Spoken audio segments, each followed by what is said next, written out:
So my name is Felissa Elfenbein. My blog is twolittlecavaliers.com. And I'm here with Blurina, who's going to be talking about Google Analytics. Blurina started working at Google in 2011. She's a senior account manager. She's specifically the senior account manager for Pet 360 Media, which you're going to be hearing a lot about here during the conference. And she really wanted to come and help us all out and make sure that we started from the ground up and have a good system in place so that we can all grow and learn together. Blurina has a BS in International Business Management and an MBA.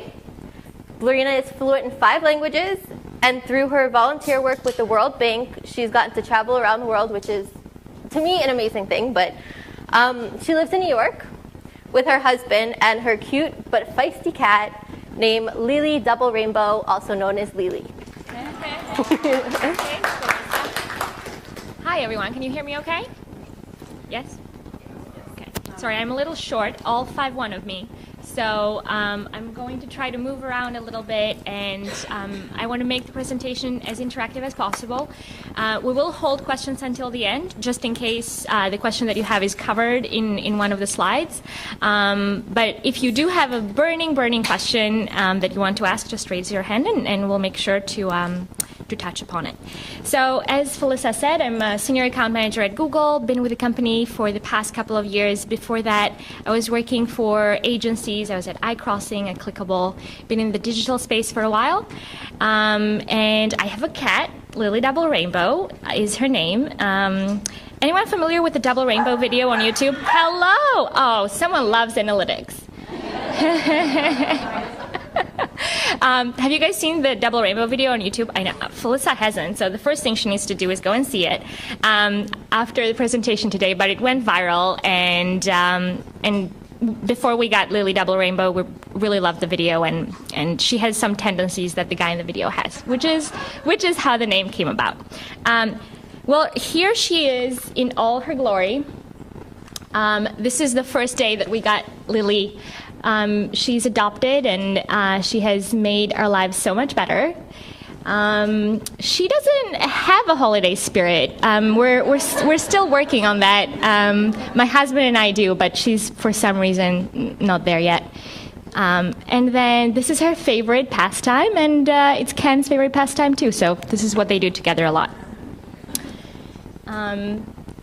So we'll talk about analytics today and why it matters, why it should matter. So by a quick show of hand, anyone uses analytics? It doesn't have to be Google Analytics.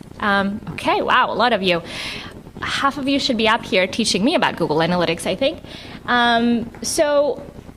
Most of my experience is in e-commerce because that's my expertise. And as Felissa mentioned, I'm the senior account manager on Pet 360. If you do have any questions around e-commerce and conversions and AdWords, I'm happy to answer those, but obviously I can speak to the larger view and the larger value proposition for Google Analytics. So let's dig in. Anyone knows Avinash? Okay. Oh, you do? Oh, fun. Okay. So he's an analytics guru, and he's if you want to see some of his videos at the end of the day, go to YouTube. He uses a lot of profanity, so I apologize in advance. But you're a kind of guy, I know, mine too. But he tries to get his point across, and he's extremely smart, and he has a blog called Occam's Razor. Hopefully, I'm pronouncing that right. And this is his belief. It's not about the data. It's about the insight that you have to this data and how you can use it to make things better and to progress things. So we are going to go through a couple of slides here that will show you time of day, site visitors, and a lot of information on the data that you can get from analytics. But at the end of the day, just having the data is not what the most important thing is, and it's not what matters. It is what you do with that data. So hopefully we'll show you a little bit into exactly what you can do with that data in analytics to make your blog even more amazing than it is. A couple of questions, they're not that difficult, but a couple of questions that you can ask when you dig into analytics in order to make the data that much more powerful. Analytics answers questions around this is my first time pointing, so hopefully I'm doing this right. How are users engaging with the site? What articles are they reading most in the site? Am I creating effective content? And if I am, then what are people reading most? How are different devices performing? I don't know if you've been up to speed with the Google News, but we came up with one of the largest differences and changes that we have made to AdWords, and a lot of our advertisers are a little upset because were a little upset. They weren't understanding the change that we were making. But a lot of the changes that we make are so that we can respond to consumer behavior. And the consumer behavior this day is that devices and boundaries between them are blurring. We use desktop, we use tablet, we use mobile, and we use all of those interchangeably. So you will hopefully what you are seeing from your blog data as well is that visitors and repeat visitors are coming on your blog from all sorts of devices. But is it a certain device that is being used more? Do people use a certain device at a time of day more than others? And analytics has all of that information for you. And then finally, how do I improve site interaction? Again, analytics is your go-to. Sorry, I keep thinking that when I change a slide here, it changes there, but that is not the case. Hello. So we get a lot of increased insight through analytics. The audience, are you reaching the right audience, the type of audience that you want? How many of you have a specific demographic that you're going after with your blog? Great. So again, by being able to look at the audience targets, you can tell whether the people that are visiting your site align with the type of audience that you want to target. Then we have traffic sources. Are people coming from email marketing a lot? I know that in the next couple of days you will have a session where you will be learning about email marketing a lot. Well, the traffic sources will show you whether there are a lot of visitors coming through there. Are people coming from LinkedIn, Facebook, Twitter? Are they finding you organically, or are they finding you through referral sites? All of this information is available in analytics. And then content. How are people reacting to your messages and what you're getting across? And then this very last portion here, conversions. I don't know if it applies to every one of you, but conversions is not as clear-cut and commerce-related as it sounds. A conversion can be anything. A conversion can be people that signed up. A conversion could be people that signed up for the RSS feed. A conversion for you could be did they download something from your blog? So it's not necessarily a purchase. Conversions, again, can be anything right here. And if you want to track that, analytics will do that for you. So here I go again. Okay. Benefits for bloggers. The benefits for bloggers are multiple. Analytics allows you to understand how visitors engage with the site. It allows you to compare performance across all marketing efforts. Again, includes traffic from a lot of sources. Identify areas of improvement. Pinpoint breakdown. For how many of you is this important? Pinpointing a breakdown in site interaction, and it should be important for a lot of you. And how people are going in the site functionality. Are they reading one article and then going to the next? Is the bounce rate very high? And we're going to talk about why bounce rate is important. The definition of bounce rate, is everyone familiar with that? So when people are coming to your site and then they are leaving. Yeah. So when people are coming to the site and then they are leaving the site, that counts as a bounce rate. Correct.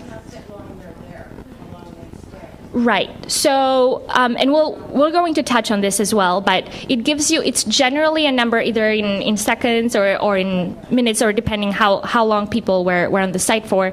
But when they visit the site and then they go right out, that is the bounce rate that you should really care about.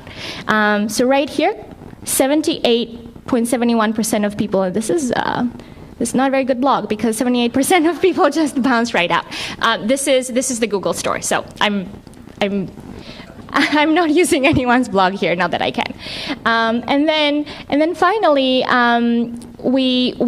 we can analyze visitor retention. How many visitors are coming to the site that are new versus the ones that are returning?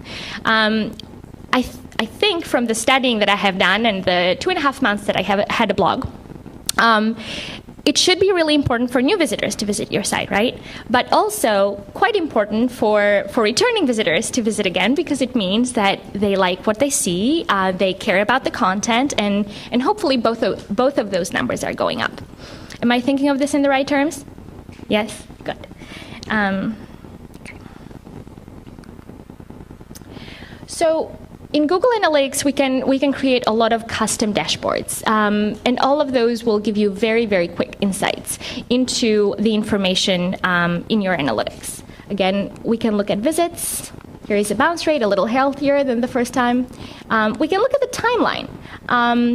The timeline can be anything, depending on when you installed the code in your site. It can be as old as 5-6 years ago and as new as 24 hours ago. So depending on what you want to see on your site and how far you want to go with your data, you can analyze behavior. Was there a certain point in time when you posted a really exciting article and then the visitors just bounced right up? Was there a very low point in your timeline? And what can you learn from it? And then really exciting for me, I don't know how exciting this is for you, but you can find a lot of information from when people are visiting from.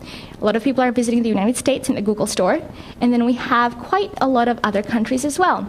So is your blog international? Is it international enough? Do Italians really care for your blog? And are they reading it a lot? And do you want more French people to visit your blog? Well, I don't know. You can tell I don't blog, but this is all useful information, I hope. And then you can have some really exciting pie charts that break down all of that information for you. So oh Lord, here I go. Okay. How can you read your analytics dashboard? We'll quickly go through what you can do with analytics and with the dashboard that you have, how you can read it, how you can personalize it. We'll talk a little bit about the traffic sources over here, and then just how to read this overall. This is the first thing that you see in analytics, the dashboard. So let's dig in. You can select the time period for your data. Again, that's where, depending on when the code was placed on your site and when you want to analyze the data, you find all of that information under the time frame. How many people visited your site? We have overall visits. We have unique visitors. How many pages were visited? So again, you are placing a lot of articles on the site. This information will show you just within that one visit how many pages within this time frame have been viewed. And then pages per visit. That one user, how many average pages are being visited as they come on the site. Average time spent on site. And again, this is different from the bounce rate which is this one. Bounce rate is the percent of visitors that leave immediately, different from average time spent on site, which is Google Analytics showing you on average how long people are spending on the site. And then percent of people that are visiting for the first time. Hopefully this is very, very useful information. How many people are seeing the site for the first time? What do they care about? This is where all of that information resides. And then we have the audiences. Can't see it very well for some reason. This is where all the demographic information is. We can take a look at the traffic sources that we talked about, and then if you do have conversions set up in your analytics, all of that information will reside here.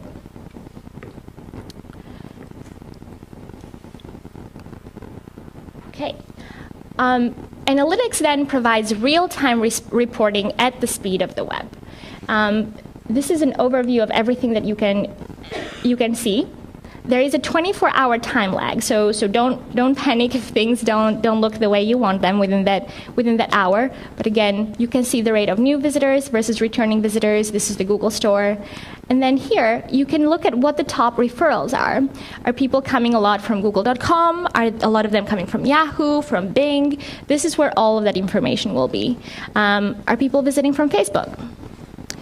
if you have your blog linked into Twitter or LinkedIn, all of those referral sites are going to be available here. Are people finding you organically? Which is fantastic if they are. The organic information will reside here as well. And then, what are the top active pages? Hopefully that information is useful too. Google will give you the active pages on your site that people are seeing a lot, they're interacting with a lot, and then countries, right here. It can gives you interactive maps as to where people are coming from, what percent of visitors are coming from what country, and how that changes over time. This is really exciting for me. Hopefully you are excited too, but you can set custom alerts in analytics. If for whatever reason the visitor rate or new visitor rate dropped below a certain point, Google Analytics can send you an alert and let you know, hey, by the way, at this time, this hour, the visitor rate dropped quite a lot. Or even better, the visitor rate has increased by 200, 300%. Analytics will email you, or it will send you a custom alert. And look, it can even send it on your mobile phone so that when you are working, you care about how many people have visited your blog. No, not so much. And then you can also leave notes and annotations on any graph. So if you are sharing your blog with other people, if your dog writes a lot of the articles in your blog, he or she can see all of that information here with your custom annotations. Lilo Double Rainbow writes a lot of blogs. Okay, so you can also segment your visitors in very meaningful ways. We talked about how important it is to have the data and to have the insights, but then once you have the data and insight, what do you do with it? How can you use it? Sometimes when you go into analytics, there will be so much data that you get a little confused. I certainly do. With custom segments and advanced segments, you can export them into an Excel sheet. You can put them in a fancy PDF or a PowerPoint to use them later. And you can look at the default segments, and then you can also create custom segments. We'll talk later about how you can do that. The default segments are, obviously we talked about this, all visits, new visitors, returning, page search traffic. If you have any page search traffic, this is where all of that information will come. The difference between paid search and organic search, do we know that? Okay, so paid search traffic is AdWords. When you look at the anatomy of a landing page, or sorry, when you look at the anatomy of Google.com, when you are searching for something, let's say cat litter, you will see sponsored positions on the top and sponsored positions on the right-hand side. It's what I do. It's my bread and butter. And it's how Google makes money. And everything in between is organic listing, which is free. So when a user clicks on the sponsored promotions, generally we have 3 spots at the top and between 5 to 8 on the right-hand side.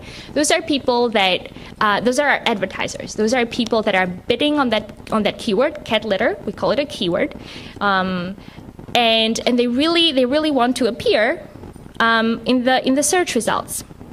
Our engine and our algorithm also rewards you for the type of content that you have by placing you higher up on the page. The more relevant that content is, bless you, the more relevant that content is to the user. And those are the organic listings, which are free. Unless you are bidding on specific keywords and using AdWords, your blog is probably going to fall under the organic listing category. Anyone uses AdWords for their blog? Oh, great. What kind of keywords do you invest in? Beagles? Oh, that's exciting. And I saw a hand here. Pet food. Okay, great. Wonderful. So, so then in those cases, if you are interested, I can talk more about paid traffic, but we can chat later at the end of the session, since it's only 2 people. But yes, that is how we make money at Google with the sponsored promotions, while at the same time we ensure that our users and our visitors get the most relevant information that they need via organic listings. If you do have an AdWords account, that information on how your account is doing would fall under the paid search traffic. There's the non-paid search traffic under here, and then also search traffic. Under non-paid search traffic, if you dig even more deeper into that, we would find referral sites, affiliate marketing. I don't know that you would do much of that, but that's where it would fall under. And then direct traffic. This is someone that knows about your blog. It knows what your blog is, and it types it directly, he or she types it directly at google.com or yahoo.com or bing.com.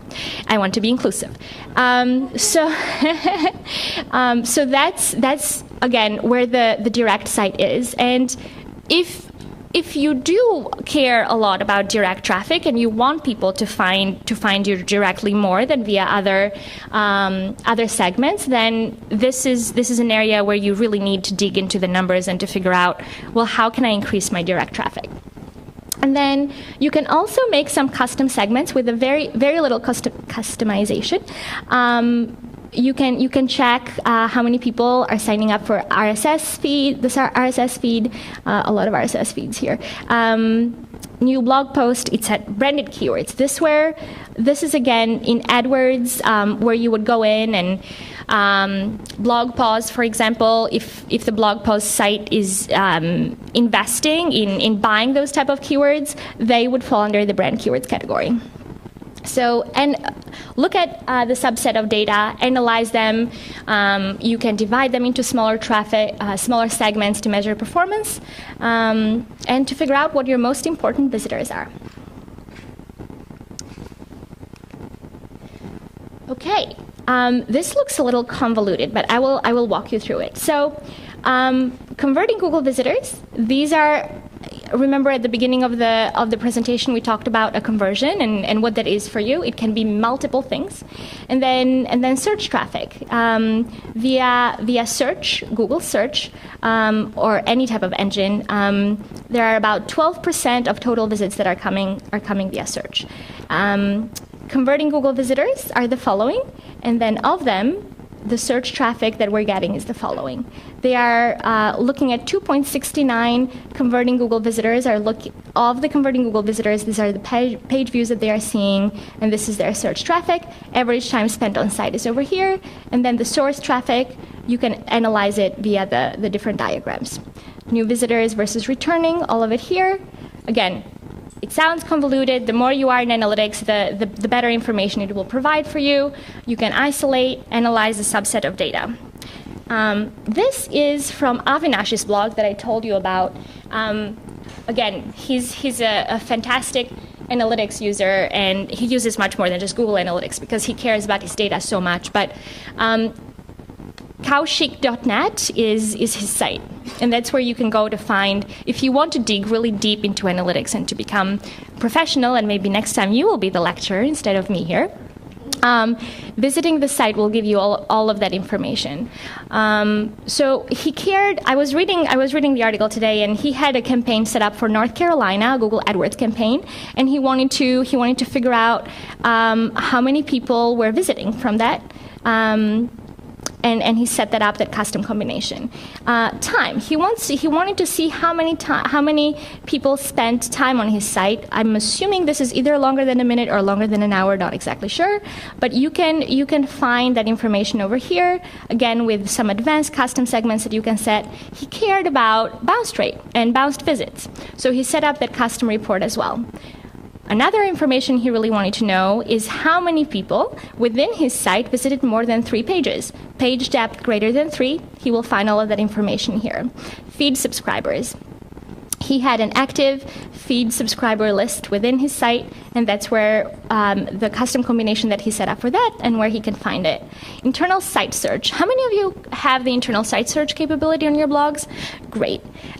So internal site search allows people, it's like a Google, it's like a search engine, but within your site. It lets people go into the site search, and if they have read an article before and they quickly want to find it, that's where they can type it in and it automatically comes up.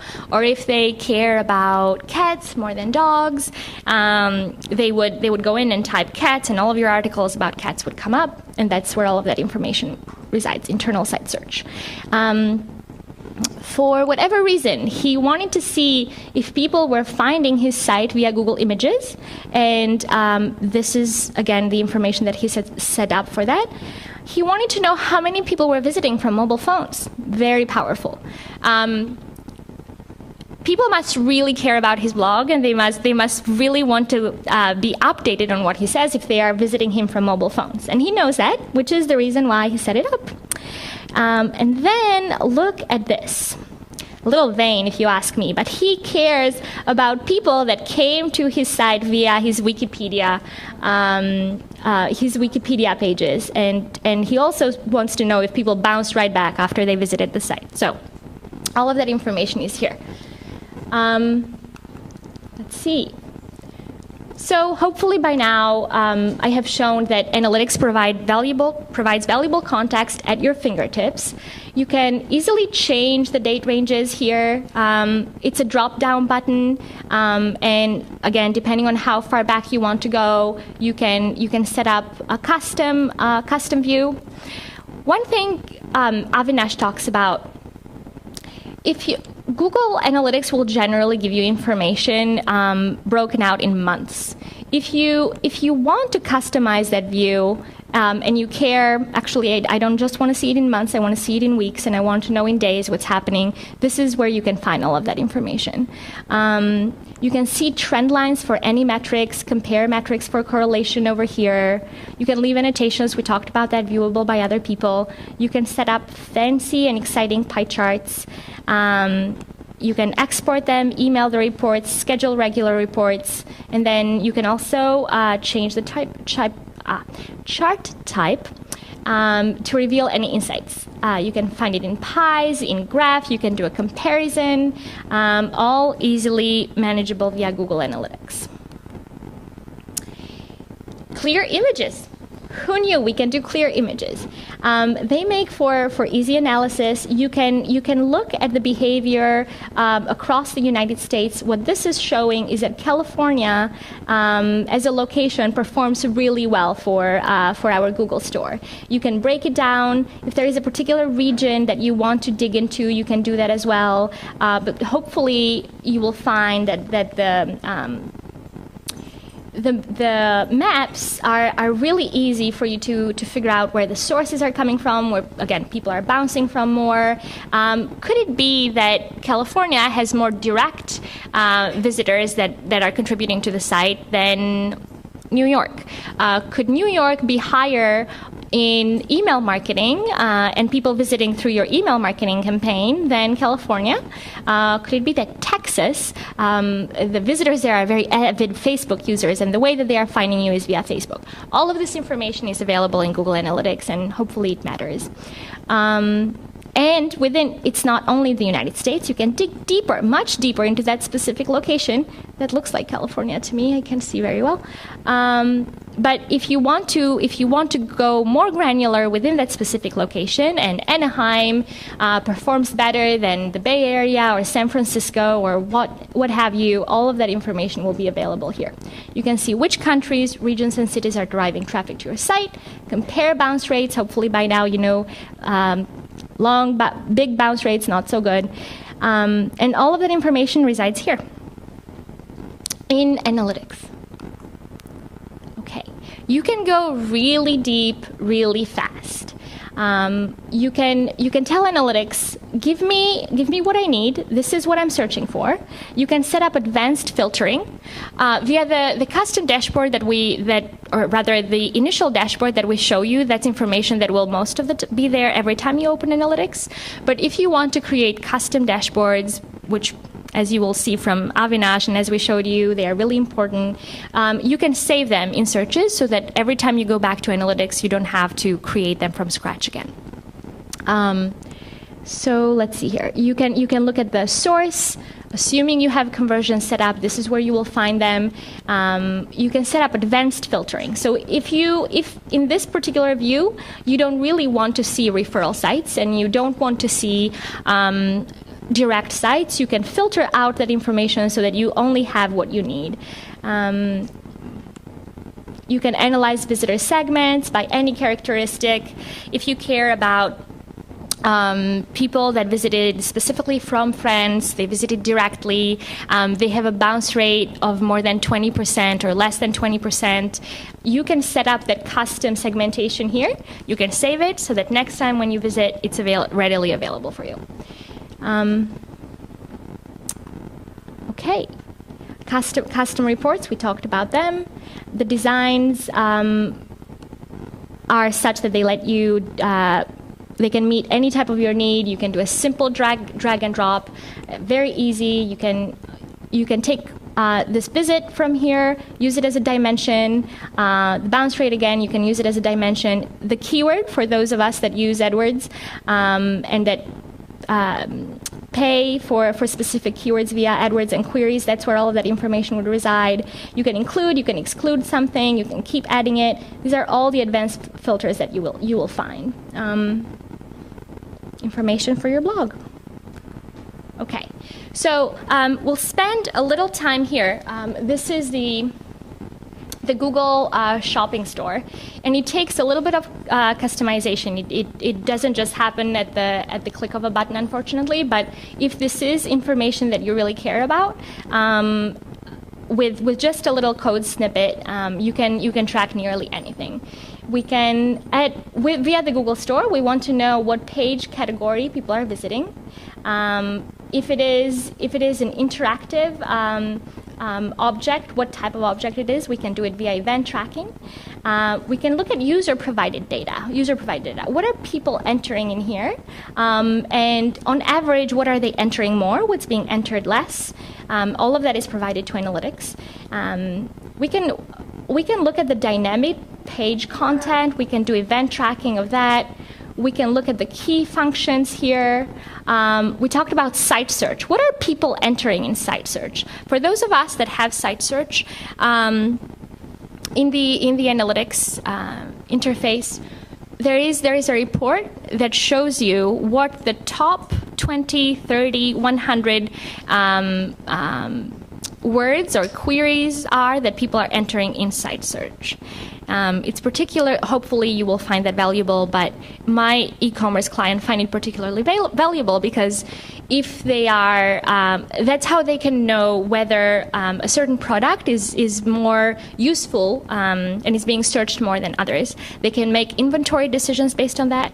So if the term Purina comes up in the top 100 queries and keywords that people are searching for, then they know that they need to stock up on Purina. They didn't pay me to say that, I promise. So this is, again, the site search interaction is very powerful. If you do have it on your blog, there is a custom segment in analytics that you can set up for that. In your case, if a specific article is being searched more than others, then you can know that you are particularly funny that time, or that you can continue kind of writing about the same themes that you wrote then, or again, that's kind of how you can use site search. For those of you that use site search, how are you currently using it? What kind of information do you find through it? I saw you raise your hands. I know half of you use site search. I'm sorry? It doesn't even know how. Ah, okay. Okay. Well, so hopefully with analytics, you can go back today. Some of you may be in analytics right now, which is amazing. I've done my job. And go back, take a look at site search and see what you find from the data. I would be surprised if you didn't find something useful. Or maybe you will find that a certain article that you weren't particularly proud of, people are actually reading it much more than you thought, and that will make you happy. I think the most important information is when you look at somebody's searching for, and there are no results. So looking for something out there. So that's what's mostly used for. Or maybe there is a relevant article that's not using that keyword. Aha. So that's Perfect. Okay, great. So then when you find that people are searching for something and it's not coming up, what can you usually do? Like, what does that mean? well, it may be that there is something relevant, but Oh, okay. I just can't come up with an answer, so you just adjust, add those keywords. Interesting. So maybe that would be a specific topic that's not there, it gives you an idea to write about. An idea for a topic. Okay, great. Thank you so much for that example. That's perfect.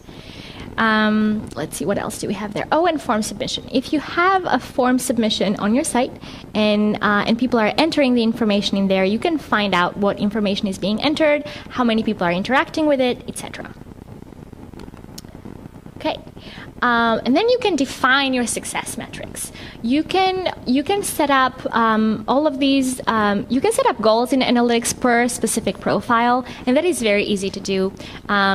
Again, depending on what's important for your blog and what's useful for you.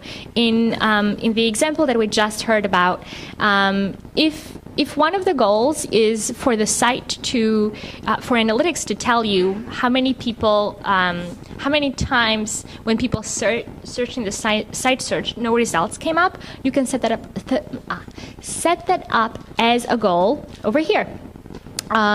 Again, a few goal types. I don't know how relevant these are to you. Viewed key pages, time on site, pages per visit, events, if you have any specific events, and then downloads. Maybe someone really loved that picture of Lily Double Rainbow and they downloaded it. Then all of that information will be available for you here. No extra tags necessary. You can track funnel paths, path abandonment, all through here. And then e-commerce tracking, I don't know how anyone uses e-commerce on their site? No, okay, not relevant.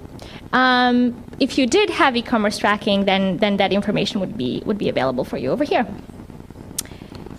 And a few analytics resources are available here. Please check out the Google Analytics blog for any questions. I'm sure there are some questions I won't be able to answer today.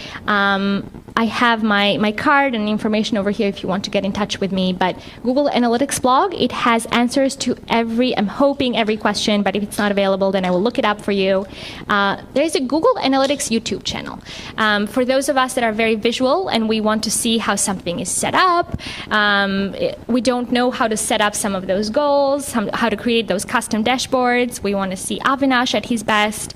This is where you can find all of those videos. Some of them are very, very amazing. And then finally, Avinash's blog.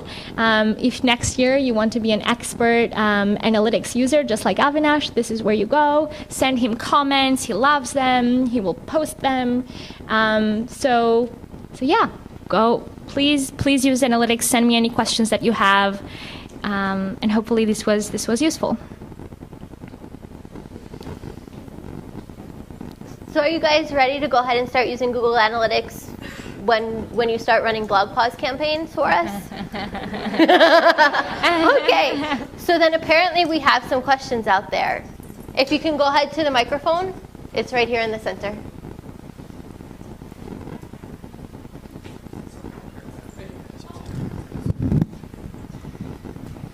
Okay, so my question was about more SEO stuff. And now when I'm searching to see which long tail keywords or whatever keywords for organic, it comes up not provided. And I hate it. I hate it too. Is there a way around that? Like I know that if you go to resource to see what article they're clicking on, you kind of get an idea, but is there a better way to find out what people are clicking on for that? So we really, really care about user privacy at Google. I know some people think that we don't, but it's the number one thing that we pride ourselves in. For signed in Google Plus users, any information that they conduct on the web is not going to show up, which is why it's showing up as not provided, because it means that the person that was on your blog doing searches was signed in via Google Plus. So there's no way around that? No. I'm sorry. I will tell Larry that you're very upset. Please do. What's your name? Damien. Amy. Thank you. Hi. Hi. If you could actually say your name and what blog you're with so that we can all go ahead and check you out. Sure. Larry K. Positively Woof. Oh, exciting. One specific question and one general question. The specific question, is that better? Specific question is, you mentioned brand keywords. Is there a distinction between brand keywords and keywords? Yes, Larry. Larry? Yes. Yes. So the keywords that we were referring to, those have to do with your AdWords account. Do you have an AdWords account? Do you have a sponsored promotion via Google? Not currently for Okay. Positively Woof. Okay. So the distinction between branded keywords and category keywords is anything that you would call that would be specific to you. In your case, the branded keywords would be Positively Woof, PositivelyWoof.com, Woof.com, Positively Woof. So anything that you deem as a branded keyword that's within your branded campaign, that counts as branded, and it's really at your discretion. Category terms are any other terms that don't have to do with your brand. Dog food, dog litter, cat litter. So it's really up to you, and it's at your discretion what you would qualify as branded versus category. But if you really care to see how people are looking for dog woof. Positively Woof? Positively Woof. For Positively Woof, then you would set all of those under a branded campaign, and over time, you can see whether your blog has become more popular. And you can do that via Google Trends. So if you go to Google Trends, and are you using Google Trends currently? People start using Google Trends. So if you go to Google Trends and you type Positively Woof, it's googletrends.com. You will see over time, it goes back as far back as 2004. It will show you over time whether your searches for Positively Woof or not have increased, Positively Woof have increased or not. Also, you can look at the times when visitors have increased or they have decreased. You can find out whether there were any articles that helped to increase visibility to your site or not. And you can enter any keyword in there. It doesn't even have to be a keyword. You can enter anything. You can do, if you care about the popularity of a certain dog breed over another, you can enter that in Google Trends, and you can see whether people are searching for it more or they are searching for it less. This is a tangential answer to your very specific question, but hopefully it's helping. So you can find all of that information there. Does it help? Very much. Oh, good. And finally, a general question Sure. that I'm sure a lot of us are interested in. Can you talk about Google PageRank? Okay. Okay. So the first thing that they tell us at Google in day one is that as a Google account manager, you cannot talk about SEO because you don't know anything about SEO. And I'm thankful about that. Our expertise is in paid, in AdWords, in analytics. Also, the two are very church and state at Google. You would not want us to kind of mess around with what we do. What we do is we bring up. We reward people for relevancy. So if we had a way to tell you how to make your site better as a Google employee, that would not be very nice, right? But we do have the Webmaster tools that help with that. Are you using Webmaster tools at all? No. Okay. Well, write that down. Webmaster tools. That's another site that you can go. It is a little technical, but you sound like an expert blogger to me, so hopefully that will be helpful.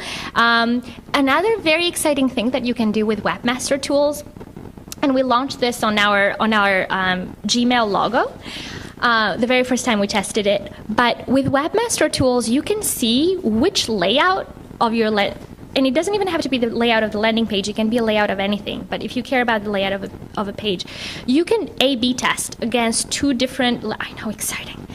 You can A/B test against two different landing pages. So you would be surprised at how much of a difference positioning in a landing page makes. You probably know this much better than I do.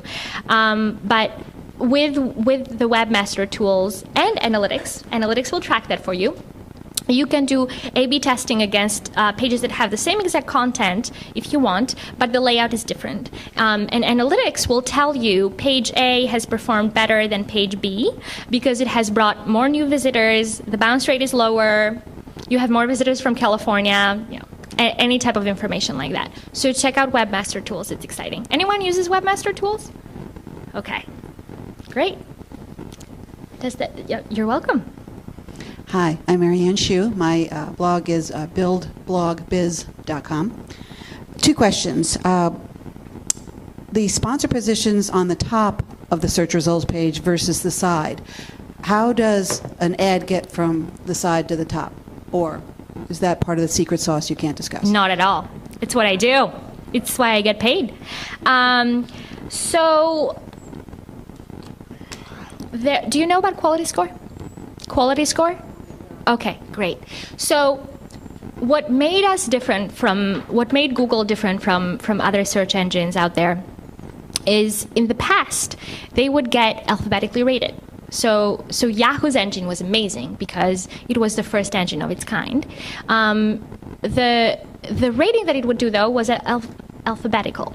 So if the content on your site was much more useful to the user query, do you know what I mean when I say query? Anything you type. So anything you type on yahoo.com, bing.com, or google.com, it can be as long as you want. So anything you type on the engine, we call a query.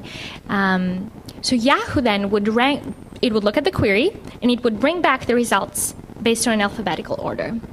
What our founders did, Larry and Sergey, they realized, well, people shouldn't really be rewarded because their site has an A in the beginning versus a Z. They should be rewarded based on the fact that the site that comes up is relevant to the query.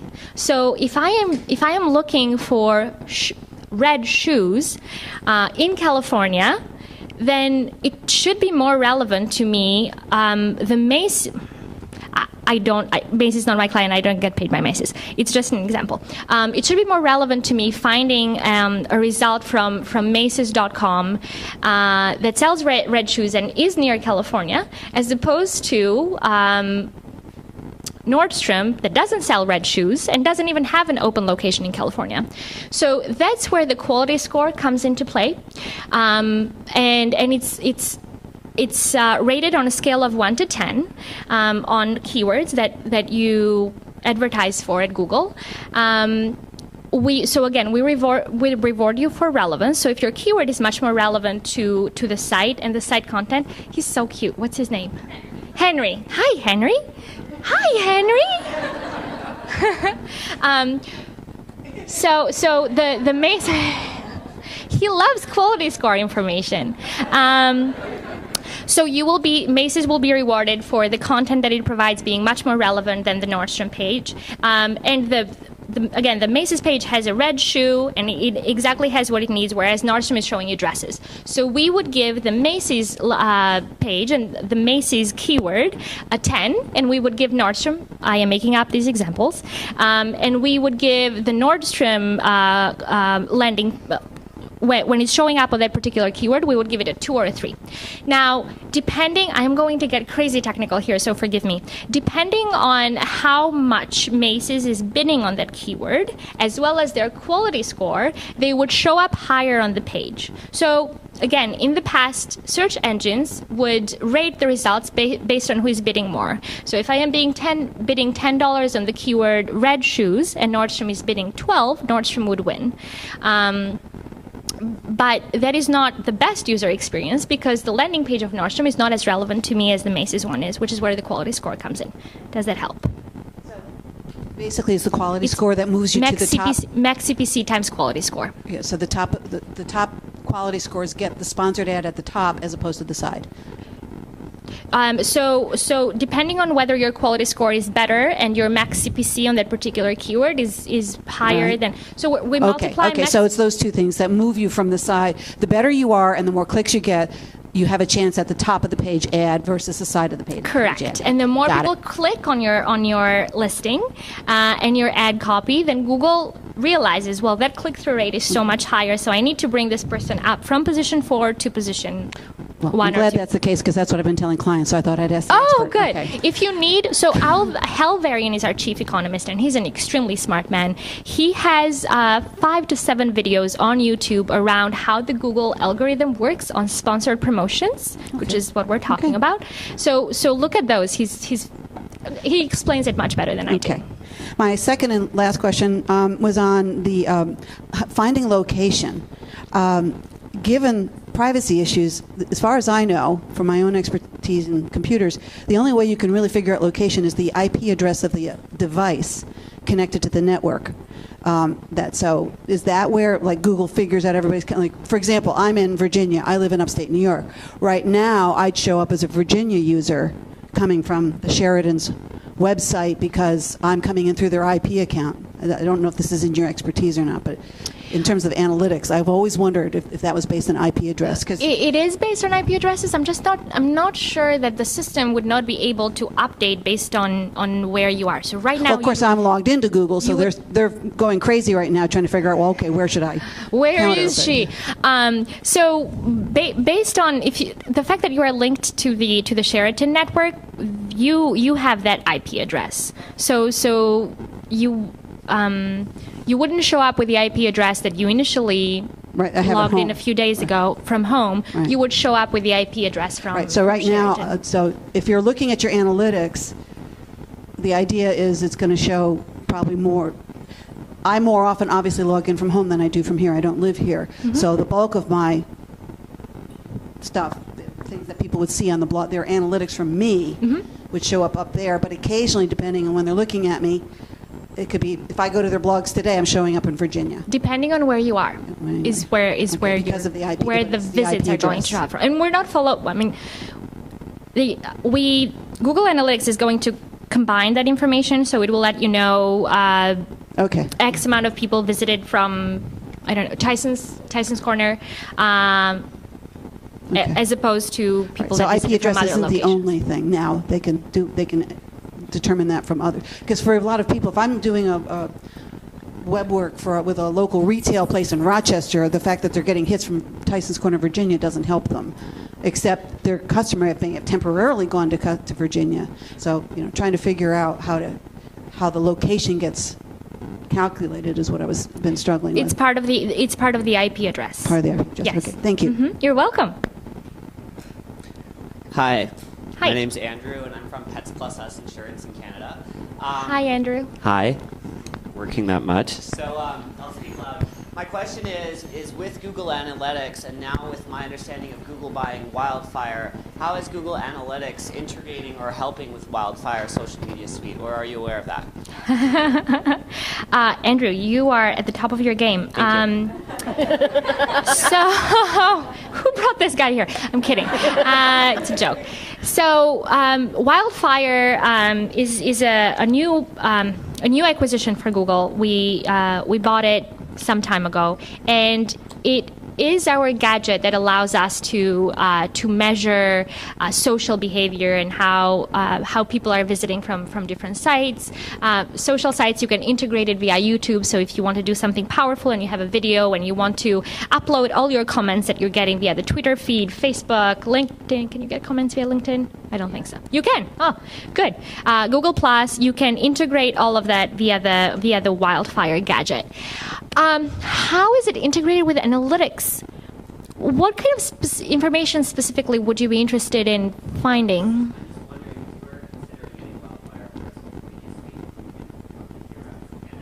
Okay. But we want to make sure we're also doing Google Analytics, or at least our e-commerce using Google Analytics campaigns. We just want to make sure that we're not double spending because the analytics portion of Wildfire is being included in Wildfire. You see what I'm saying? So like, are we going to be paying Where are you afraid that you're double spending? Analytics should be free unless you have Analytics Premium. Okay. Okay. outside of our business, but I just want to make sure if we're already using stuff with Google Analytics, is that going to be incorporated into Wildfire? Like, do they talk to each other? So the information that you will find in analytics is different from the value added of Wildfire. Because again, Wildfire does the aggregation, it brings up all of that information for you, and it does have, it does provide insight into your social behavior that Google Analytics doesn't, or you would have to do some very specific custom tracking in order to track it. Correct. Yes, but talk to your Wildfire app because I don't want to get yelled at on Monday. So, okay. Thanks.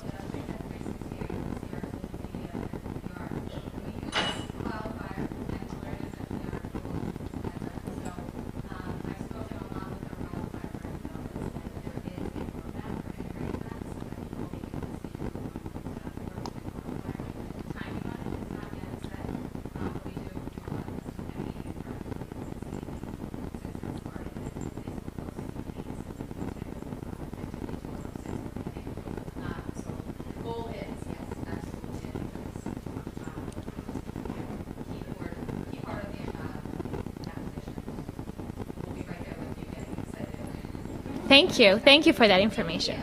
Yeah. Or me. I don't know. I'm just saying. I don't know. I'm just here, like, talking my head off. Whatever. Florina will be here for a while today, but if you do have a question later on, Kelly and the Rebeccas will all be here. So. Sorry. And oh yes, please. Over here. Thank you.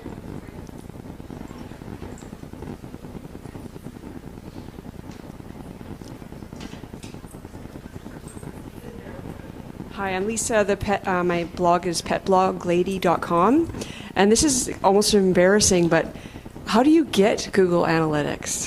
That was a perfect question. Thank you. Okay, wonderful. Analytics is free. So you can go to where do you go? You go to googleanalytics.com. You set up a profile, and after that, it will ask you for your information, your email address, where it can send you all of your login. And then it provides you with a code snippet, a very easy code snippet that you can put on your blog, on your landing pages. Do you use what kind of blog provider do you use? Typepad. Okay, I'm not very familiar with that. I'm sorry, but it would work the same as with any other page. You can tag any page with Google Analytics, and the code snippet is extremely easy. I was asked a question earlier on WordPress. Are a lot of WordPress users in the crowd? Okay, use both. Exciting.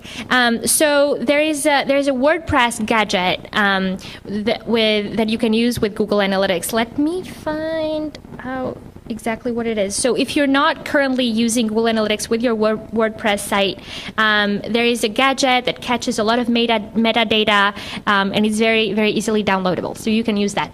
But to answer your question, hold on. And I don't advocate this, but it's the first thing that came up when I was searching for the answer. Google Analytics for WordPress. Go figure. It does a lot. Who knew?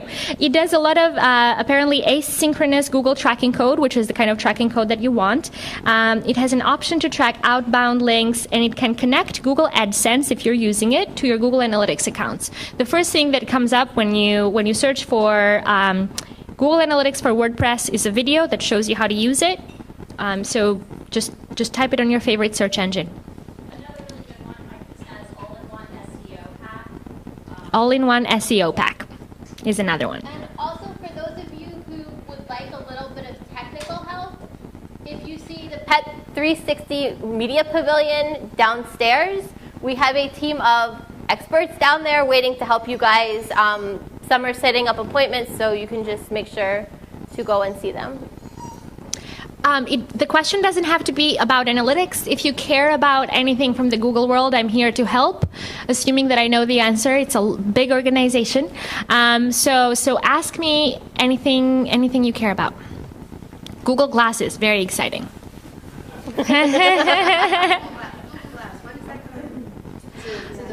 Oh, I don't know.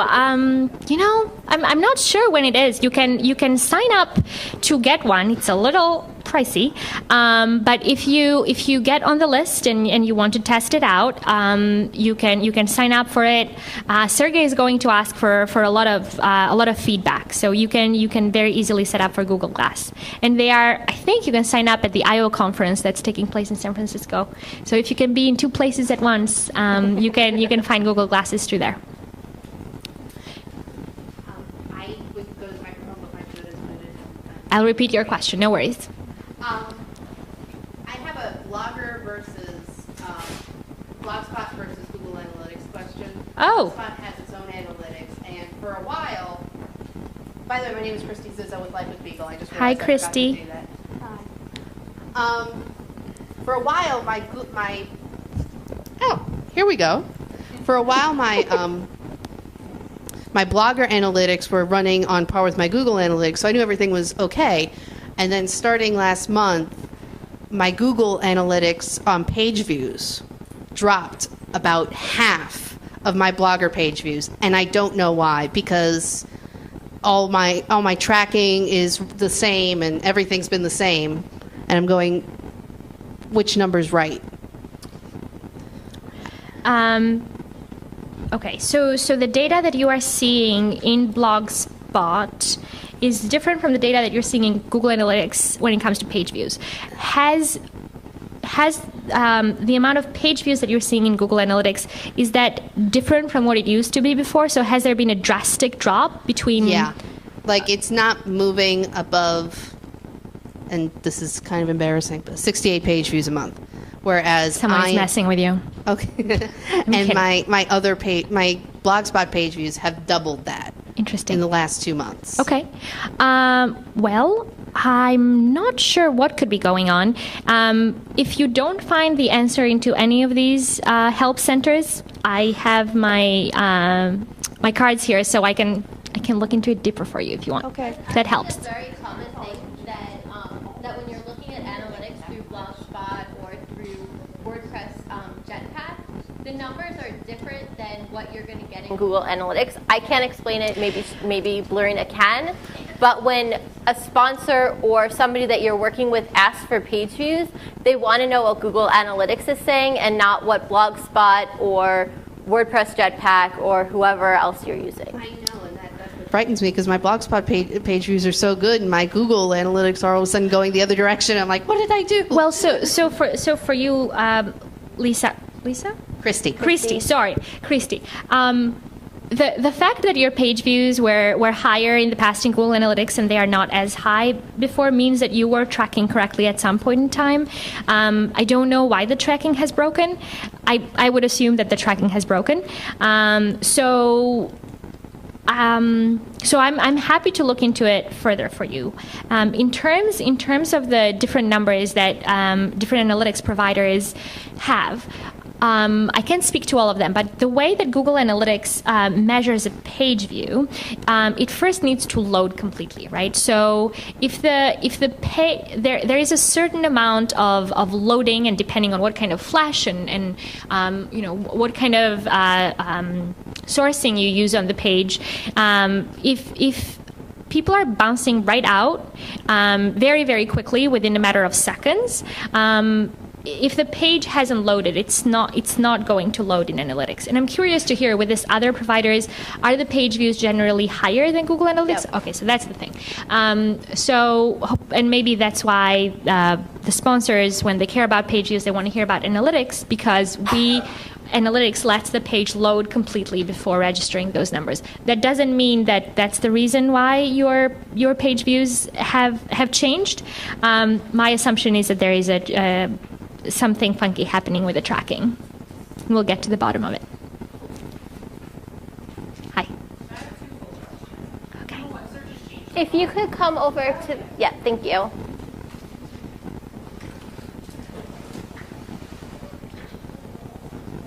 Hi, I'm Betsy from Hi, Betsy. FlightPath. So I have twofold question. Number one, search has changed a lot in the last couple of days. So Cuts put out that thing like, if you give a crap about search, you should watch a video, blah, blah, blah, blah. And so it seems like it's becoming a lot more relevant to the user.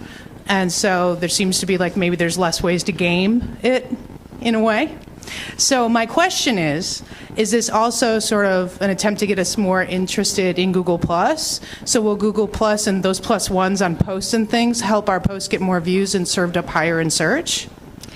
And then my two-part question. Go ahead. Is you know how you can do the Google authorship now?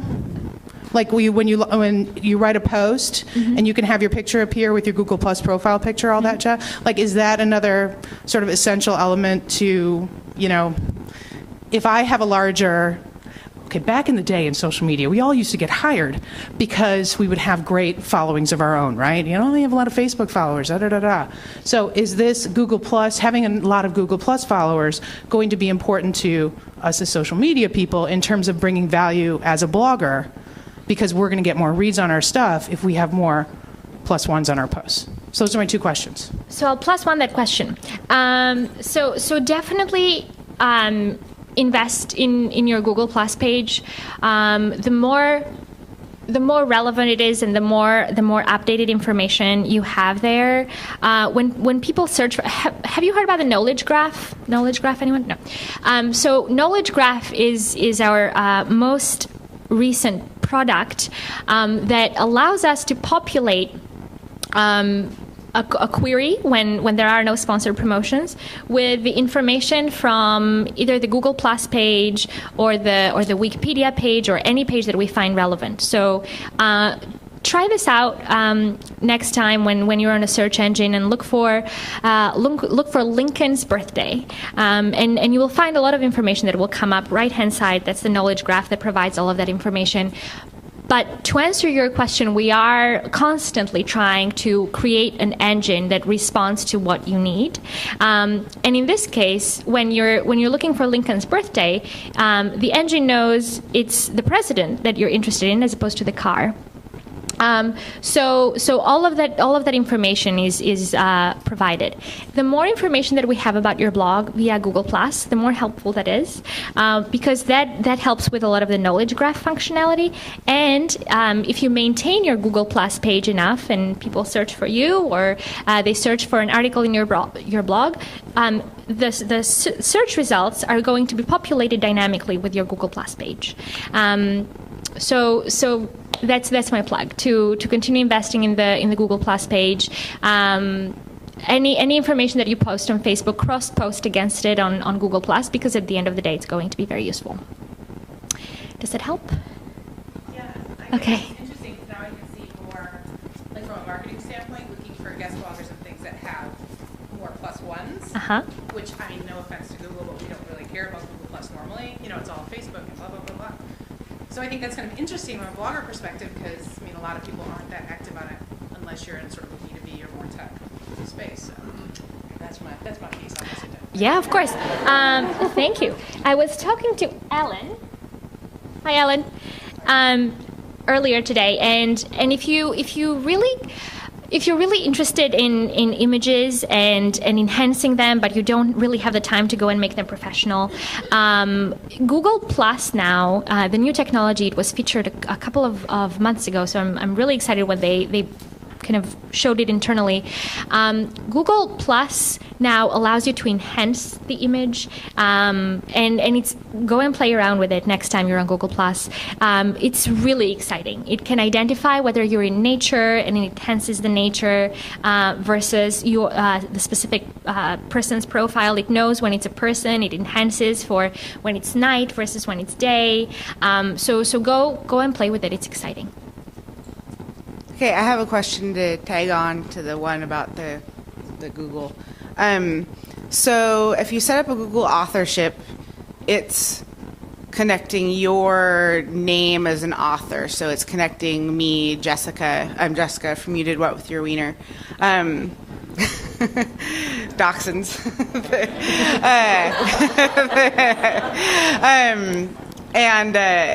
So it's associating my name with the post I wrote on my blog. But on Google Plus, I have a personal profile and one for a page, the You Did What With Your Wiener page. So if I'm pushing out promotion of a post, which one am I supposed to promote it on?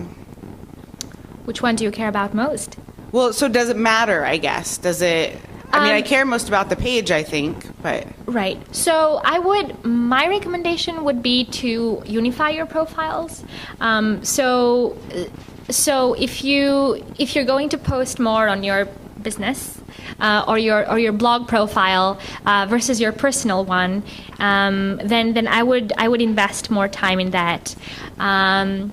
As far as making sure that one shows up more versus the other, if you're posting personal pictures on Google+, then chances are you will post them on your personal profile.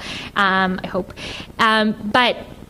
The more information that is posted on the Google Plus page, the more prominent it's going to become, and the more it's going to show up, like I mentioned, on the right hand side. So it really depends which one you want to upkeep more, which one you want to promote more, and that's the one that I would recommend keeping the most up to date information on.